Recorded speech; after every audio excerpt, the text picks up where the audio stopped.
Telur mentah mengalir dari leher ke pusar gadis ini. Suaminya menelannya. Ini adalah tradisi malam pertama di Vietnam. Esoknya, alas darah perawannya digantung di kebun. Setelah diperiksa oleh istri tua dan pelayan, Lin sah menjadi istri ketiga. Lin masih sangat kecil, bahkan usianya sebaya dengan anak suaminya. Tatapan Lin terlihat penuh kesedihan dan ketidakberdayaan. Pesta pernikahannya meriah dan dihadiri banyak tamu. Tapi, Lin kesepian, dan cuma bisa diam. Dia terpaksa menerima nasibnya. Karena satu-satunya alasan suaminya menikahinya, adalah demi melahirkan seorang putra. Keperawanan dan melahirkan seorang putra, adalah segalanya bagi seorang gadis. Harga diri dan privasi tidaklah penting. Setelah mengamati beberapa hari, Lin akhirnya mengenal hubungan anggota keluarga barunya. Selain ayah mertuanya yang sudah uzur dan suaminya, istri pertamalah yang paling berkuasa. Karena ia punya satu putra. Dia adalah calon pewaris satu-satunya di keluarga ini. Jadi, istri pertama sangat disegani. Istri kedua tidak begitu beruntung. Meski melahirkan 3 anak, tapi semuanya perempuan. Jadi, istri kedua tidak terlalu dianggap. Meski masih canggung berbaur, tapi Lin tahu dia harus melahirkan seorang putra. Bagi Lin dan keluarganya, ini adalah misi terpenting. 2 istri tua ternyata sangat baik. Mereka mengajari Lin cara menyenangkan suaminya. Istri kedua mulai beraksi. Hanya dengan kipas, ia tampak sangat menggoda. Lin tertawa malu. Istri kedua hebat sekali. Malamnya, suaminya menyuruh Lin berlutut dan merangkak ke arahnya. Meski kaget, Lin berusaha keras untuk menggodanya. Ia menunjukkan ekspresi terseksinya dan mulai merangkak. Demi bertahan hidup, ia harus menurut. Lin paling suka main dengan anak-anak istri kedua. Mereka sering berbagi makanan dan mainan. Hari ini, anak sulung istri kedua menstruasi. Istri kedua segera membersihkannya dan mengganti celananya. Mereka langsung pulang. Lin dan si bungsu mengikuti di belakang. Si bungsu memetik bunga liar, lalu memberitahu Lin, jangan menyentuh bunga kuning itu, karena beracun.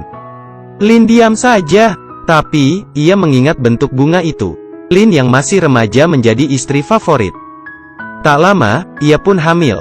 Ayah mertua mengelus perutnya. Ia bilang, sekarang aku tahu, kenapa anakku menyukaimu. Adegan ini dilihat istri pertama. Ia cemburu, karena ia sudah tua. Sementara Lin cantik dan segar. Kalau Lin melahirkan anak lelaki, kedudukannya pasti akan tergeser. Penyakit cemburu wanita mulai menjangkiti. Kedua anak istri kedua membuang muntahan Lin. Tapi, istri pertama menghentikannya. Lalu pergi memarahi Lin. Đừng bắt vụ trẻ giòn nước vần của em. Con bé sắp đến tuổi lấy chồng rồi. Sớm muộn gì, Liên cũng là bà chủ. Nó không phải là người hầu của em. Lin yang masih lugu, merangkak seperti anjing. Demi menyenangkan suaminya, gadis seusianya seharusnya masih menikmati masa kecilnya. Demi melahirkan seorang putra, dan mendapat kekuasaan, dia harus menuruti suaminya.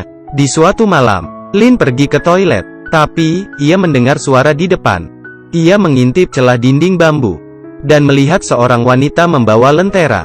Ia penasaran dan membuntutinya, sampai ke dalam hutan. Ia terpana melihat adegan panas di depannya. Ternyata istri kedua dan putra istri pertama sedang memadu cinta. Lin berusaha tenang, dan kembali ke kamarnya. Ia berbaring di sebelah suaminya, tanpa berkata apa-apa. Ternyata, banyak skandal di sini.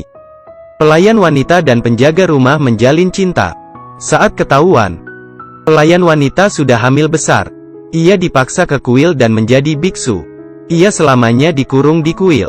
Sementara penjaga cuma dicambuk, dan bisa melanjutkan pekerjaannya.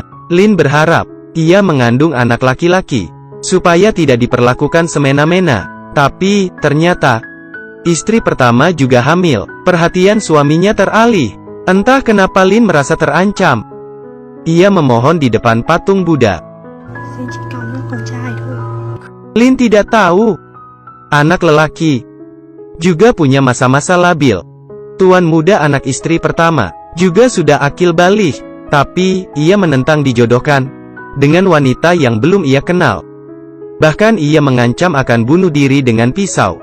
Meski begitu, ia tidak dapat mengubah keputusan orang tuanya. Ia menangis di pelukan istri pertama.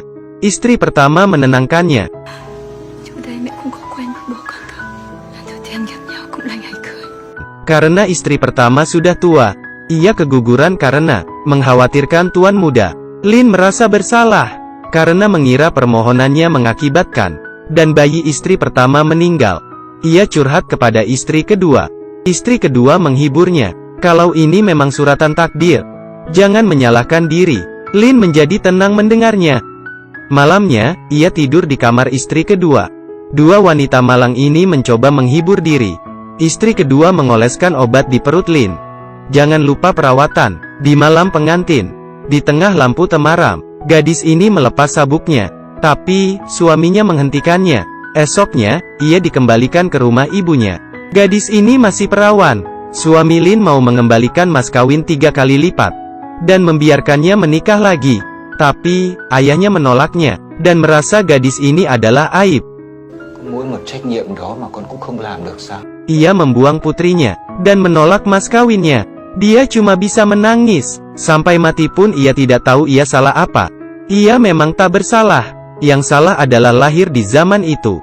Tak lama, ketuban Lin pecah. Proses persalinan Lin sangat susah. Ia kesakitan sampai pingsan. Untung saja istri pertama membantu. Dengan pisau panas, ia mengembalikan Lin dari alam kematian. Lin sangat kecewa karena anaknya perempuan. Ia menggendong anaknya dengan sedih dan merasa tidak berdaya saat melihat jenazah istri tuan muda yang bunuh diri. Bekas jeratan di lehernya membuat Lin takut kalau putrinya akan bernasib sama. Lin kehilangan harapan hidup. Ia menjaga anaknya seharian. Di suatu malam, ia pergi melihat jenazah istri tuan muda. Ia masih kecil dan lugu.